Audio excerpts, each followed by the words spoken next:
Thomas Sankara, Patrice Lumumba, Boganda ou encore Sylvanus Olympio au Togo, l'Afrique est reconnue comme le continent ayant connu le plus d'assassinats de présidents au pouvoir depuis 1960. Dans cette vidéo, nous allons voir 3 présidents dont les assassinats ont fait trembler l'Afrique et qui ont freiné le développement africain.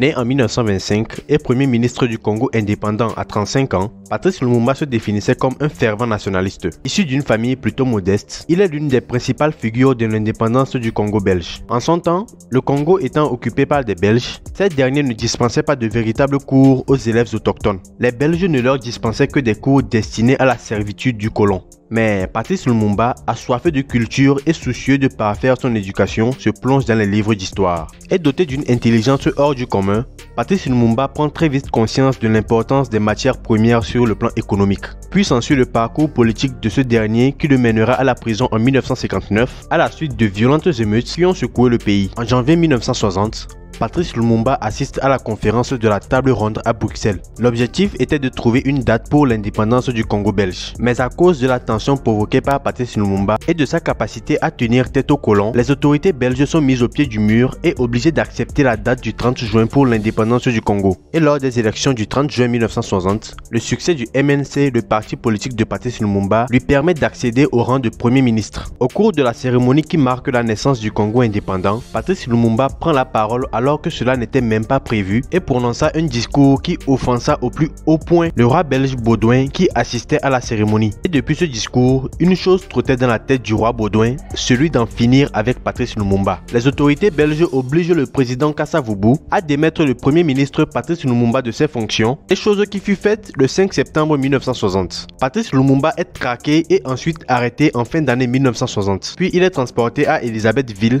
actuelle Lubumbashi, où il fut assassiné le 17 janvier 1961 avec 2 de ses compagnons de lutte, à savoir Maurice Mpolo et Joseph Okito. Puis ils ont dissous le corps de Patrice Lumumba dans de l'acide pour que ce dernier ne soit jamais retrouvé. Et voilà la triste fête d'un des plus grands héros africains que les Africains eux-mêmes ont tué sous l'influence des Belges juste parce qu'ils n'ont pas aimé les propos de Patrice Lumumba. Mais rappelez-vous les propos du roi belge quand il venait envahir l'Afrique avec les missionnaires chrétiens. Absolument personne n'a rien vu de mal dans ses propos, mais quand c'est un leader africain qui ose dénoncer cela, alors il est plus possible. Et l'assassinat de Patrice Lumumba a stoppé net le développement de la République du Congo. Et imaginez un tant soit peu s'il avait été soutenu et s'il était encore vivant. Le Congo serait le pays le plus libre et le plus riche d'Afrique sans qu'on entende parler de groupes rebelles ou de groupes armés.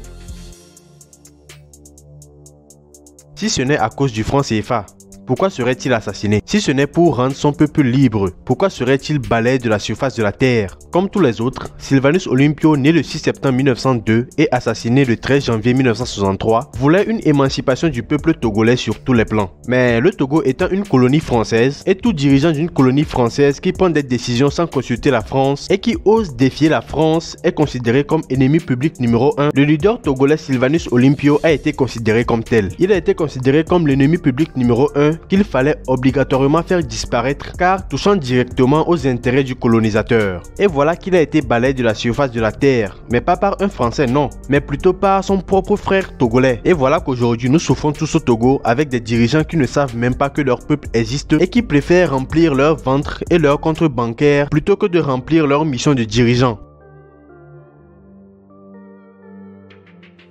Parfois je me demande même s'il faut encore parler de lui. La mort de son excellence Thomas Sankara a secoué toute l'Afrique et je dirais même que sa mort a secoué celui qui l'a tué. L'assassinat de Thomas Sankara est le genre d'assassinat qui appelle à se poser la question si nous Africains avons à cœur de vraiment avancer. Un président qui réduit son salaire et ceux des membres de son gouvernement pour être au même niveau que le peuple. Un président qui commence un gigantesque projet de 10 maisons de fonctionnaires par an, de 10 écoles par an, de 10 hôpitaux par an et de 10 forages dans 10 localités par an. Comment peut-on accepter les faveurs de l'Occident pour en finir avec lui? Un président qui appelle au travail et à la construction d'une Afrique meilleure, comment peut-on planifier sa mort? Mais c'est insensé. Mais malheureusement, c'est ce qui s'est fait. Il a été balayé de la surface de la terre comme tous les autres avant lui qui voulaient sortir l'Afrique de la pauvreté. Nous-mêmes Africains sommes responsables de ce qui nous arrive aujourd'hui. Si l'armée et le peuple sont derrière un président qui veut le bien du pays, peu importe les sanctions et peu importe les intimidations, ce pays ira toujours de l'avant. Mais vu que nous ne nous aimons pas et que nous ne voulons pas voir l'autre avancer pour nous tirer vers le haut, alors nous préférons faire du mal à notre prochain